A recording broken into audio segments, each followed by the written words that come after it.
నేర్చుకున్నామండి. ఈరోజు topic LCM. L for least, C for common, M for multiple. Multiples అంటే ఏంటంటే ఏదైనా ఒక నెంబర్ తీసుకుంటే ఆ నెంబర్ యొక్క టేబులే ఈ నెంబర్ యొక్క మల్టిపుల్. ఎగ్జాంపుల్ 7 అనే నెంబర్ తీసుకుంటే 7 యొక్క multiples 7, 14, 21, 28, 35 up to infinity. C for common multiple, రెండు లేదా అంతకంటే ఎక్కువ నెంబర్స్ తీసుకొని వాటికి మల్టిపుల్స్ రాసినప్పుడు వాటిలో కామన్ ఉండే నెంబర్స్ కామన్ మల్టిపుల్. ఎగ్జాంపుల్ 3, 2, 6 అనే నెంబర్స్ తీసుకొని 3 multiples 3, 6, 9, 12, 15, 18 up to infinity. 2, 2, 4, 6, 8, 10, 12, 14, 16, 18 up to infinity.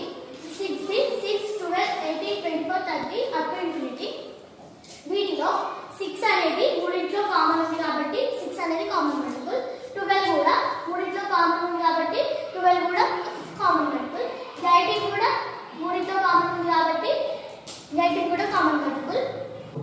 6, 12, 18 up to infinity. LCM అంటే లీస్ట్ కామన్ మల్టిపుల్. మల్టిపుల్స్ వలె కామన్ ఉంది, లీస్ట్ ఉండేటిదే మన ఆన్సర్. ఈ కామన్ మల్టిపుల్స్ లలో 6 అనేది చిన్న నెంబర్ కాబట్టి 6 అనేది మన ఫైనల్ ఆన్సర్. అలాగే LCM కి షార్ట్ కట్ మెథడ్ ఉంది. ఇది చూడండి, ఇది అర్థం కాకపోతే నేను మళ్ళీ వచ్చి చెప్తాను.